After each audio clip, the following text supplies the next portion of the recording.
So let's continue. AC circuits इस chapter के लिए हम लोग अपनी सीरीज ऑफ लेक्चर के साथ आगे बढ़ रहे हैं और प्रीवियस लेक्चर तक हमने एलसीआर सीरीज सर्किट पर कुछ डिस्कशन किया था और उससे related calculation of phase, phasor diagram, current lead करेगा या ईएमएफ लीड करेगा, इसकी बहुत सारी अलग अलग कंडीशंस हमने डिस्कस की। Now in today's class, we will be continuing with some of the numericals based on the LCR circuit, and if possible, we will be continuing with certain calculations regarding power in an AC circuit. Okay, so without wasting time, I will be starting with the questions. मैंने पिछले lecture में आपको question number 3 तक करवाया था, अब उसके आगे हम लोग कंटिन्यू करते हैं। I hope you are ready with all the concepts and formulas, so that हम कहीं भी किसी भी न्यूमेरिकल में रुके नहीं। Now here in this question it is said कि 0.21 हेनरी का एक इंडक्टर है and 88 ओम रेजिस्टेंस है, they are connected in series, so this is going to be an LR circuit. We have an inductor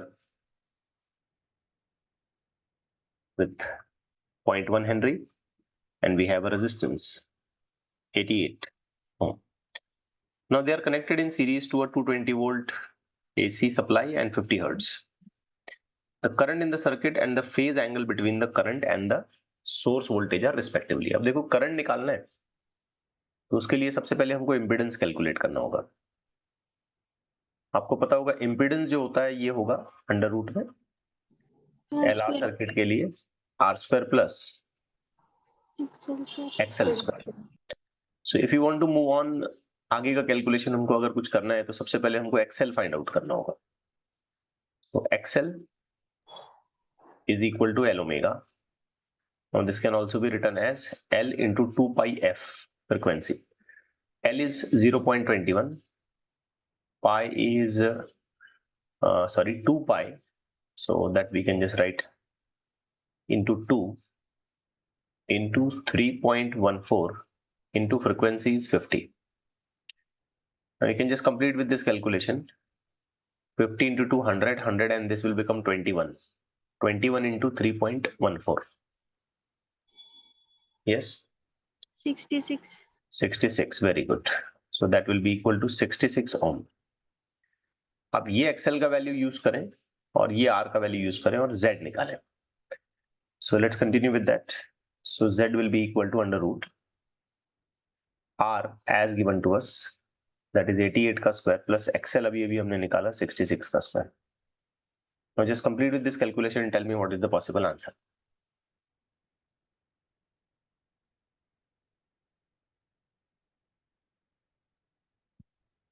And once we get an answer for Z, we can easily obtain the magnitude of current. 110. Okay, you're suggesting it to be 110 or 110 ohm. Now let's continue with the calculation of current. So current will be equal to whatever the EMF we are using divided by Z. Okay? So EMF we are using is 220 and Z we have calculated is 110. So we may get an answer of 2 अब 2 ampere पूरे options में एक ही जगह पे है, so that's it. लेकिन हम आगे की चीज भी कंफर्म कर सकते हैं कि फेज एंगल कितना है। अब इसके लिए आप बिल्कुल सिंपल सा फेजर डायग्राम बना लें। आप देखें इस जगह पे जो आपके रिप्रेजेंटेशन के लिए होगा वो होगा ER या इसके साथ I होगा, और यहाँ पे जो होगा वो होगा EL, ठीक। और जो नेट वैल्यू होगी वो इन दोनों का वेक्टर एडिशन होगा, जो कि यूं ऐसे दिखाया जा सकता है, और ये फेज एंगल हो जाएगा फाई और ये E। तो ये बड़ी आसानी से आप क्लेम कर सकते हैं tan of phi. So you can just write tan of phi is equal to EL divided by ER. ठीक है, करेक्ट जा रहे हैं? So that can also be written as IXL divided by IR. तो आप जानते हैं कि I फैक्टर कैंसल आउट हो जाएगा and we will be getting XL by R. Now XL हमने अभी अभी कैलकुलेट किया था 66 और आर है 88। तो ये छोटा सा कैलकुलेशन अगर हम पूरा कर लेते हैं, so 10 of 5 we may get 175. 3/4. Okay, by option अगर हम चलें तो it is better to write 3/4, therefore we can write 5 is equal to tan inverse of 3/4. 3/4. Yes. तो थोड़ा बहुत हमको यहाँ पे फॉर्मूलीज याद रखने होंगे, अदरवाइज देखा जाए तो ये क्वेश्चंस बिल्कुल आसान है, सीधे सीधे हैं। Let's take another question.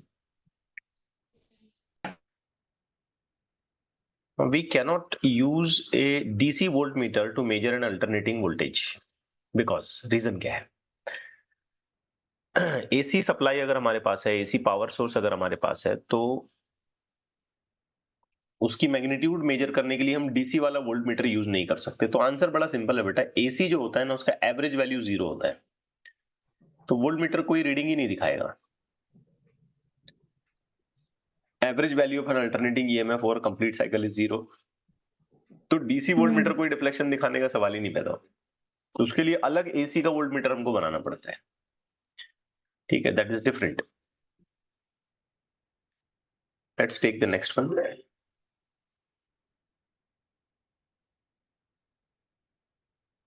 A 20 volt AC is applied to a circuit consisting of a resistance and a coil with negligible resistance. ठीक है, if the voltage across the resistance is 12 ohm, the voltage across the coil is, अब total जो supply है वो 20 volt का है। अब ये एक कॉइल के अक्रॉस लगाया गया, तो ये तो इंडक्टर कॉइल होगा, और इसके साथ साथ फिर एक और रेजिस्टेंस यहाँ पे जुड़ा है, ये R, and then we are just connecting a total AC supply. ठीक हो गई बात। ये E टोटल जो है ये 20 वोल्ट है, इसमें का रेजिस्टेंस के पास जो वैल्यू आ रहा है ये 12 आ रहा है, तो फिर ये पूछ रहा है कि EL कितना होगा। क्या लगता है आपको कितना होना चाहिए? ये टोटल 20 है, ये 12 है, कितना होगा जरा जोर से बोलें। 8। हाँ, अगर आप 8 बोलते हैं तो आप बहुत बड़ी मिस्टेक कर रहे हैं यहाँ पर। वो हम डीसी में कैलकुलेशन करते हैं ऐसे, ठीक है, मैंने कल भी आपको खास बताया था ये। तो यहाँ पे हमको ख्याल रखना होगा कि हम इसकी नेट वैल्यू यानी कि टोटल ईएमएफ लिखते कैसे हैं। तो आपको याद होगा हम इसका टोटल ईएमएफ कुछ ऐसे लिखते हैं, ER² + EL². ER² + EL², और साथ में अगर कैपेसिटर होगा तो वो EL - EC या EC - EL ऐसे आता है। समझ रहे बात को? तो ये 20 है, ER का वैल्यू हमको गिवन है दैट इज 12, और फिर EL का वैल्यू हमको फाइंड आउट करना है, तो उसका स्क्वायर करें आप, ये 400 हो गया, ये 144 plus what ever the value of EL का square is. So after calculation, it will become EL square is equal to 400 minus 144. कितना होगा? 256, है ना? तो EL कितना हो जाएगा? 16। 16. ठीक है, तो यहाँ पे मैं अब फिर आपको ये अच्छे से ध्यान में बिठाने के लिए बोलूंगा, दिमाग में बिठाओ कि एसी सर्किट के लिए वैसे कैलकुलेशंस नहीं किए जाते हैं वोल्टेजेस के या ईएमएफ्स के, जैसे हम लोग डीसी में करते हैं कि भाई सीधे सीधे ऐड कर लो, सीरीज का कंपोनेंट है, वैसे नहीं होगा काम यहाँ पे, ठीक है ना? जो भी उसका वेक्टर फॉर्मूला है प्रॉपर लेवल पे, वो वेक्टर फॉर्मूला आपको अप्लाई करना होगा। Okay, let's take the next one. Now we have an alternating EMF E is equal to 200 sin 100t. Okay, इसको हमने एक 1 माइक्रोफैरेड वाले कैपेसिटर के अक्रॉस जोड़ दिया है, तो फिर अब ये पूछ रहा है कि करंट कितना जाएगा। एमीटर का रीडिंग का मतलब यहाँ पे हमको करंट निकालना है। तो बच्चों सिंपल सी बात है, ये इक्वेशन देख के हमको पता चलता है कि जो पीक वैल्यू ऑफ ईएमएफ है वो 200 वोल्ट है, और ओमेगा का जो वैल्यू है ये वाला, ये भी देख के पता चलेगा हमको कि डायरेक्ट 100 है, और ये सी, ये वाली वैल्यू की वन है हमको, that is 1 × 10⁻⁻6 farad.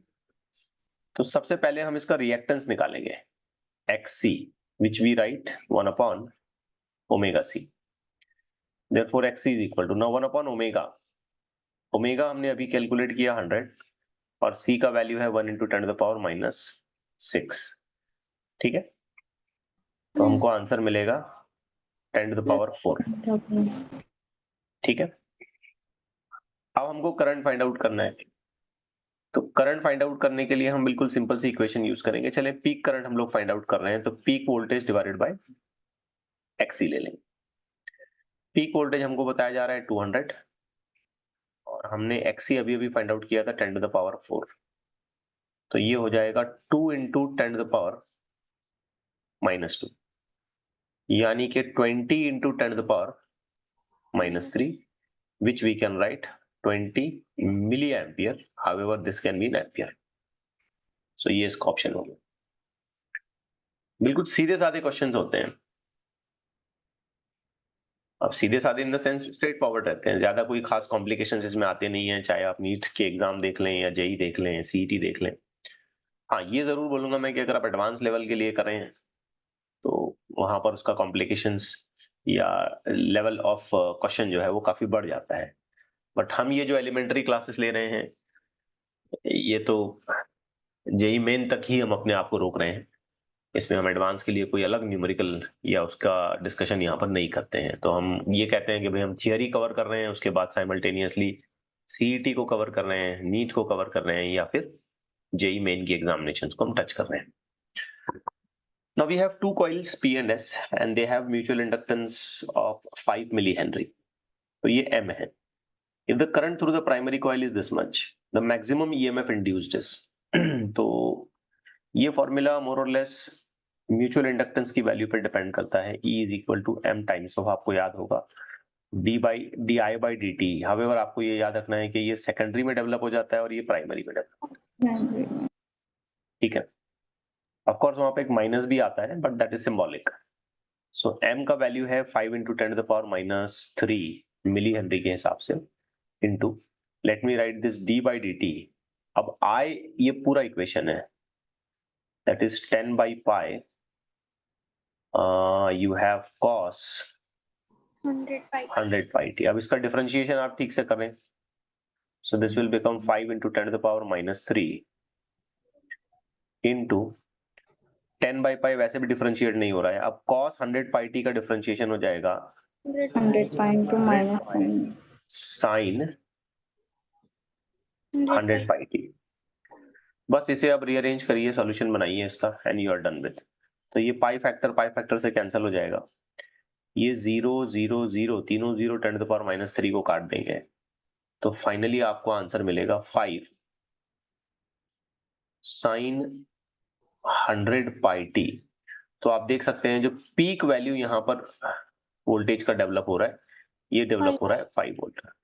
So by that way you can go with option A.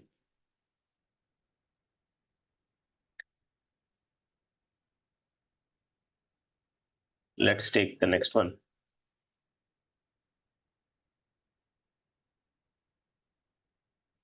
Read this question carefully. The reactance of an inductor at 50 hertz is 10 ohm. The reactance of the inductor at 200 hertz will be। अब आपको याद होगा कि किसी inductor के reactance को, inductive reactance XL को जब हम लिखते हैं तो ये लिखा जाता है L ओमेगा, या फिर जब जरूरत पड़ेगी तो हम ऐसे भी लिख सकते हैं 2 पाई f। तो हमें ये पता चलता है कि ये रिएक्टेंस जो है ये फ्रीक्वेंसी के साथ कैसे है, डायरेक्ट प्रोपोर्शनैलिटी। ठीक है, तो बस यहीं से हम अपना सॉल्यूशन स्ट्रेटजी तय करेंगे। So XL for the first divided by XL for the second is equal to frequency for first divided by frequency for second।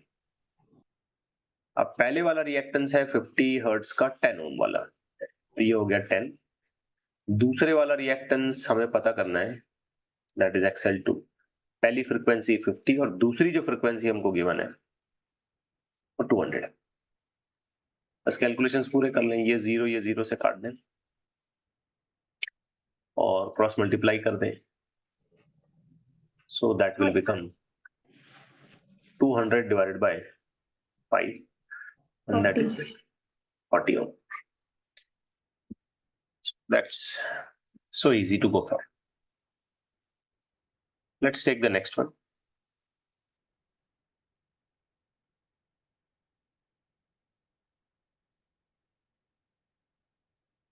Now here we have been provided with a resistance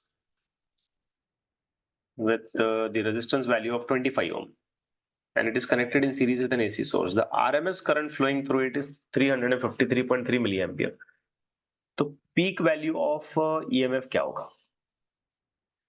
अब ये सिर्फ एक single resistance connect किया गया है, तो हम इसमें कोई ज्यादा टेंशन नहीं लेंगे. पीक वैल्यू ऑफ EMF बोला है और गिवन जो है ना वो RMS करंट है. ठीक है, 353.3 into 10 to the power -3 ampere. अब देखो, सबसे पहले तो हम ये कर सकते हैं कि हम इसका पीक वैल्यू ऑफ करंट निकाल लें. Peak value of current find out करने के लिए हम क्या करेंगे कि RMS की वैल्यू को जो है √2 से मल्टीप्लाई कर देंगे. आई होप आपको ये फॉर्मूला याद होगा. So this will become √2 into 353.3 and let's convert this number into 10 to the power -3 and it will be in ampere. अब सिर्फ रेजिस्टेंस ही कनेक्ट है, कोई दूसरी चीज तो है नहीं यहाँ पे. तो पीक वैल्यू ऑफ EMF कैसे आएगा? So we have peak value of current into whatever the resistance value we have R. ये बिल्कुल सीधे सीधे ओम्स लॉ से यहाँ पे जाएगा, क्योंकि कोई एडिशनल कंपोनेंट्स यहाँ पे कनेक्टेड नहीं है, लाइक L और R वाला, सॉरी L और C वाला कोई पार्ट यहाँ पे कनेक्टेड नहीं है. तो कोई वेक्टर कैलकुलेशन, कोई फेजर डायग्राम आपको करने की जरूरत नहीं है. बिहेवियर वैसे ही होगा जैसे आमतौर पर DC सर्किट्स में होता है.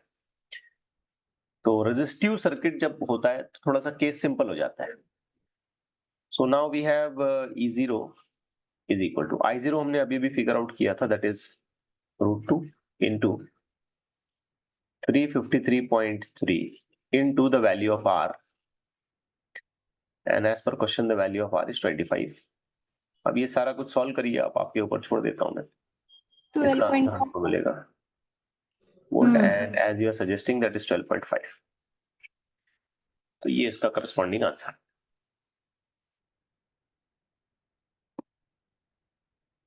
ठीक है,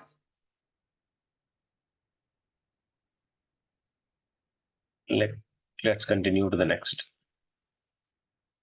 Now we have an alternating voltage E is equal to 200√2 sin 100t.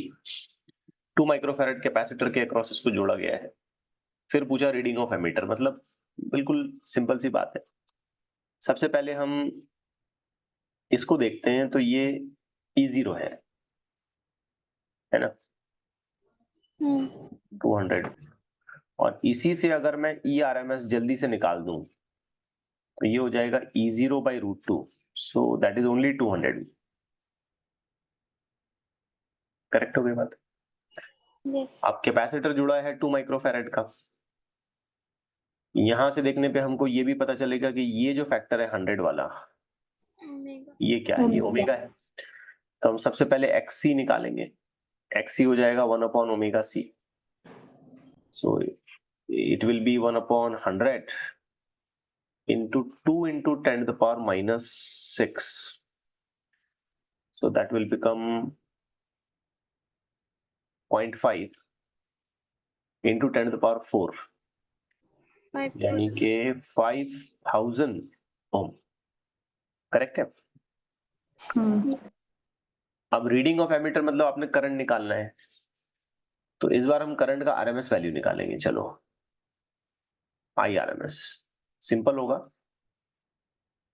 ERMS divided by XC. RMS हमने पता किया 200 है, डिवाइडेड बाय XC हमको मिला है 5000. तो ये दोनों जीरोस कट जाएंगे, that will be 1/25. 0.04. So that will be 0.04 ampere, and if you just convert it into 40, that will be 10 to the power -3 ampere. That can be rewritten as 40 milliampere. So that way we get the answer. अब यहाँ पे एक थोड़ा सा बात हमको ये याद रखना था कि आरएमएस कैलकुलेशन हमको करना था। अदरवाइज हम पीक से भी करंट निकाल सकते हैं, जैसे इसी फॉर्मूले को आप पीक के लिए लिखें तो थोड़ा सा आंसर डिफरेंट आ जाएगा और ऑप्शन से थोड़ा सा एक हिंट मिल जाता है। मुझे हिंट यहाँ से मिला, ये √2 है तो मतलब मैंने पहले ही सोच लिया कि ये आरएमएस बनाया जाएगा तो ज्यादा बेहतर होगा, क्योंकि ऐसा कोई नंबर मुझे यहाँ कैलकुलेशन में नजर नहीं आ रहा था। थोड़ा लॉजिकल एंड था इसका, समझ सकते हैं इस बात को आप। Let's take the next one. Now we have in a circuit of R, C and L series में जोड़े गए हैं। अब ये जो फैक्टर है 80, ये ER है, ये EC है और ये EL है। तो ये कह रहा है कि वोल्टेज क्या होगा। तो यहाँ हम ये मिस्टेक कर सकते हैं कि हम इन दोनों का एडिशन कर दें, सबका एडिशन कर दें एक साथ और 160 आंसर बोल दें। Is it possible to do so? No. नहीं ना। ये ख्याल रखना है, मैंने पिछले लेक्चर में भी डेरिवेशन के टाइम पे इस बात को बहुत क्लियर किया था कि वेक्टर फॉर्मेट्स इसके यूज करने होंगे आपको। EL minus EC brackets. ठीक है, सो दैट विल बिकम √80 का square plus EL minus EC। आप देखें EL माइनस EC तो 60 हो जाएगा डायरेक्टली अगर मैं लिखूं यहाँ पे, तो दैट विल बिकम 100। 8 और 6 पकड़ लो, इसको क्या है, Yes. 64 36 100 हो तो वो हिसाब से कैलकुलेशन समझ में आ जाता है। So that is 100। ठीक है, let's take the next one.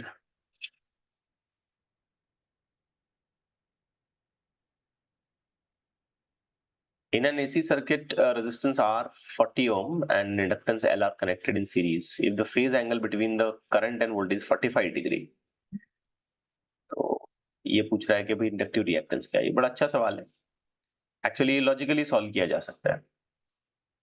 आप देखें, ये एक LR सर्किट है और LR सर्किट में अगर हम डिस्क्रिप्शंस फेजर डायग्राम के बनाते हैं तो यहाँ आएगा ER या I या रेजिस्टेंस, चलेगा ना। और यहाँ कौन आएगा, EL. EL, या इसी के लिए आप XL भी तो बोल सकते हो। अब जो नेट वैल्यू इसकी बन रही है वेक्टर एडिशन करने पे हमें पता चलता है कि नेट वैल्यू बराबर 45 डिग्री का फेज बनाते हुए आती है। थोड़ा आप रिकॉल करें बेटा कि 45 डिग्री ये कब बनता है, किस ज्योमेट्रिकल अरेंजमेंट में बन सकता है। ये उसी वक्त बन सकता है ना जब दोनों कंपोनेंट सेम हो। तो इसका सीधा सा मतलब यही हुआ ना, XL is equal to R। अब R का वैल्यू तो हमको गिवन है 40 हो, तो XL भी तो कितना होगा, 40 होगा ना। या आप ऐसे नहीं काम करना चाह रहे तो आप tan phi लिख लें, चलें। tan phi में आप रिलेशन लगा दें XL by R, current data के हिसाब से tan 45 हो जाएगा और आप वहीं पहुंचेंगे जो हम पहले लॉजिकली लिख रहे थे। ठीक है, now one last question for today.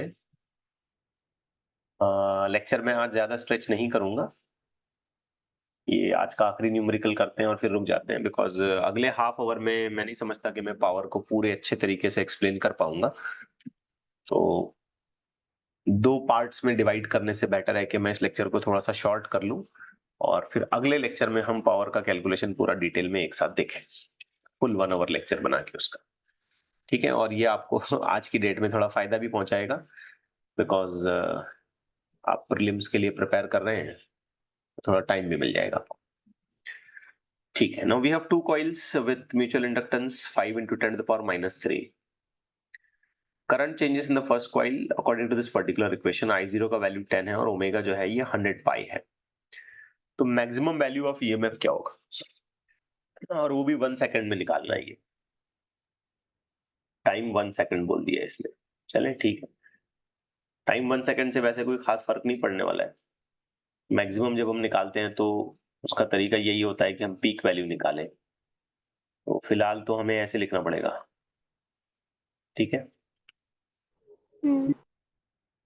m का वैल्यू जो मुझे दिख रहा है वो 5 into 10 to the power -3 है। फिर d by dt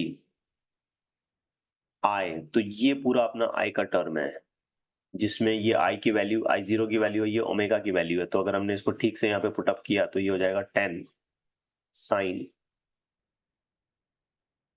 100 pi t। अब इसका ठीक ठीक डिफरेंशिएशन करिए आप, तो क्या मिलेगा? 5 into 10 to the power -3 into 10 वैसे भी बाहर आ रहा है, तो sin 100 pi t का डिफरेंशिएशन क्या हो जाएगा? 100 माइनस, नहीं माइनस नहीं होगा ना यहाँ पे, नहीं into 100 pi 100 pi cos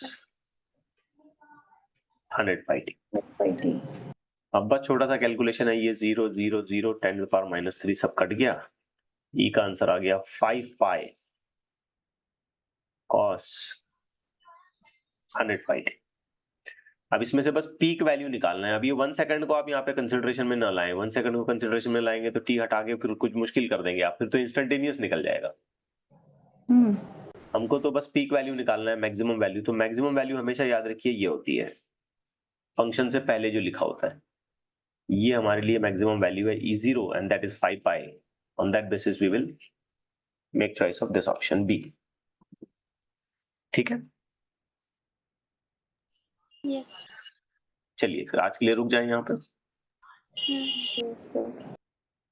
coming class में हम पावर्स इन एसी सर्किट, इस पर डिटेल डिस्कशन करेंगे। मतलब रेजिस्टेंस में पावर का कैलकुलेशन कैसे होगा, इंडक्टर में कैसे होगा, कैपेसिटर में कैसे होगा, और अगर एलसीआर सर्किट एक साथ कनेक्ट किया जाता है तो उसमें पावर का कैलकुलेशन कैसे होगा। और एट लास्ट हम चोक कॉइल के बारे में भी थोड़ा बहुत डिस्कशन करेंगे। अब ये सारा कुछ इस लेक्चर के अंदर कॉम्पैक्टली डिस्कस करना या हरीली डिस्कस करना ये सही नहीं होगा, इनजस्ट हो जाएगा। तो अगली क्लास में हम सब कुछ होपफुली एक साथ देखें।